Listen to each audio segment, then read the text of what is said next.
को चलाने के लिए या किसी घर को चलाने के लिए क्या क्या चीज की आवश्यकता है। आज के भारत की मैं बात करता हूं। 1000 साल पहले का भारत कैसा था, इतिहास में पढ़ा है, इतिहास को मैं गलत भी नहीं मानता, लेकिन 1000 साल पहले के भारत को बनाना तो मुश्किल हो सकता है। मैं आज इस भारत की बात करता हूं जिस भारत में हम सांस ले रहे हैं, जिस भारत में हम जी रहे हैं, जिसमें हमें और जीना है, वो भारत कैसा हो। उस भारत का निर्माण एक संविधान के अनुसार हुआ है। आज मैं संविधान में कभी निकालूं तो मुझ पे केस हो जाएगा, मेरी अभिव्यक्ति पर सवाल उठेंगे। लेकिन मेरे सपनों का भारत कैसा हो, मुझे अपने सपनों का भारत बनाना है। वो सपनों का भारत बनाने के लिए जो जो कमियां हैं वो मैं बोल लूंगा, मैं अवश्य बोलूंगा। हमारे देश को आज 4 लोग चला रहे हैं, 4 वर्ग चला रहे हैं, पॉलिटिशियन, पुलिस, ब्यूरोक्रेट्स, प्रशासन, 4 लोग चलाते हैं। इन चारों लोगों की आज क्या स्थिति है, इस पर विचार करना होगा। सबसे पहले तो मेरा भारत क्या है मैं इस पर बताऊंगा, फिर मेरा भारत कैसा हो मैं इस पर बताऊंगा। आज मेरे भारत में 95% नंबर लेने वाला बच्चा अपने घर में बैठता है, 250 नंबर लेकर डॉक्टरी पीएमटी में चला जाता है। 250 नंबर लेने वाला डॉक्टर अच्छा है या 500 नंबर लेकर घर बैठने वाला अच्छा है।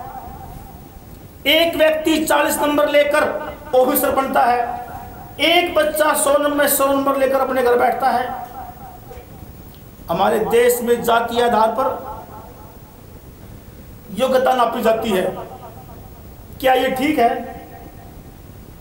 हमारे देश में वोट लेने के लिए बोली लगती है, मैं 15 लाख रुपए दूंगा, मैं 72,000 रुपए दूंगा, मैं 6,000 रुपए दूंगा, मैं 10% आरक्षण दूंगा, मैं तुम्हें आरक्षण नहीं दूंगा। ऐसा भारत है मेरा आज मेरा ऐसा भारत है। मुझे नहीं चाहिए ऐसा भारत। अब ठीक करना है, ठीक कैसे करोगे? नेता वोट लेने के लिए गिर जाते हैं, नेता ही पत्रकारों को डिवाइड करते हैं। अब पत्रकारिता में नेगेटिविटी यहां से आती है। हम पत्रकारिता के जरिए अपने हित को हासिल करते हैं, निजी हितों को प्राप्त करने के लिए पत्रकारिता का उपयोग करते हैं, इसलिए हम जानबूझकर गलत को ठीक साबित करते हैं। यहां से नेगेटिविटी चलती है। मैं ये कहूं कि घर घर में राजनीति है, हर व्यक्ति व्यक्ति में राजनीति है। मैं आज नेताओं को दोष इसलिए देता हूं कि नेताओं के हाथ में पावर है। दोषी जनता भी है, दोषी मैं भी हूं, हर व्यक्ति दोषी है। हम उसको क्यों सुनते हैं जिसका हमें पता है कि ये व्यक्ति का व्यवहार ऐसा है। हम 1 महीने में फैसला करते हैं कि इसको वोट दें। क्यों देंगे? 1 महीने में फैसला करेंगे। 5 साल तक हमने देखा यह वैसा व्यक्ति है, हम फिर क्यों सुनते हैं? हमारे इस बात के लिए हम दोषी हैं, जनता दोषी है।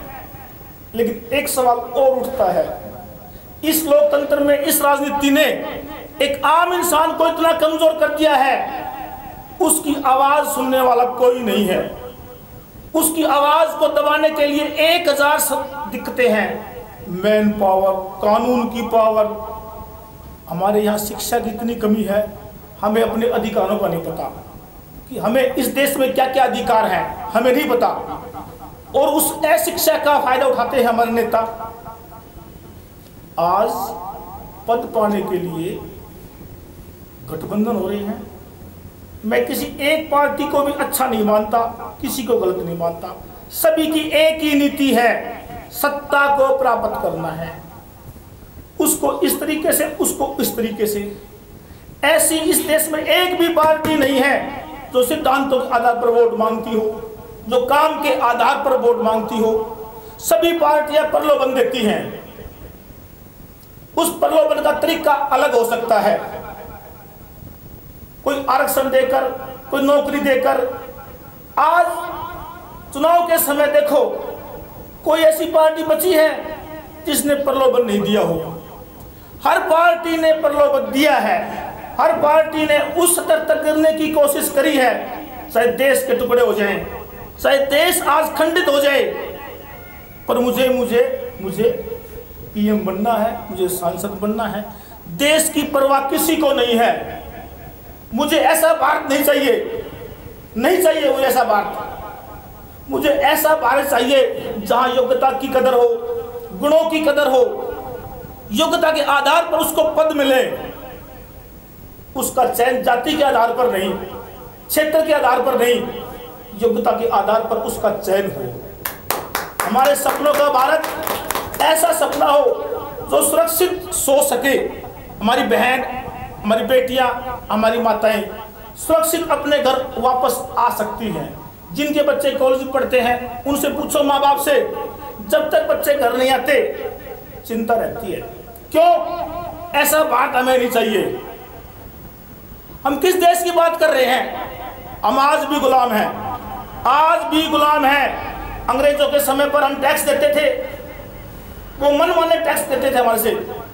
ये सरकारें हमारे पैसे से चल रही हैं। इन नेताओं की गाड़ियों पे पेट्रोल हमारे पैसे से, इनकी तनख्वाह हमारे पैसे से, इनका हर खर्चा हमारे पैसे से चलता है। और बनने के बाद ये हमारे ऊपर शासन करते हैं और राज करते हैं।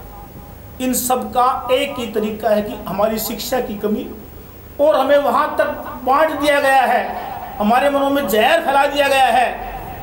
हम आज ये उस जाति का है, ये उस धर्म का है, ये उसका, उस नजर से देखते हैं। हम ये नहीं मानते कि ये हिंदुस्तानी है। हमें ऐसा भारत नहीं चाहिए। जो इस देश में रहे वो भाई बन के रहे, हिंदुस्तानी बन के रहे। मैं हिंदुस्तानी हूँ, मैं भारतीय हूँ, ये मेरा भाई है।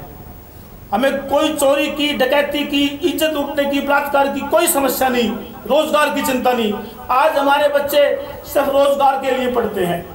चलिए आप पढ़ लेते हैं कि नौकरी लग जाएगी, गुजारा हो जाएगा। जो सिर्फ नौकरी के लिए पढ़ रहा है, कहां से देशभक्ति आएगी, कहां से राष्ट्र प्रेम आएगा, देश कैसे आगे बढ़ेगा? नहीं बढ़ सकता।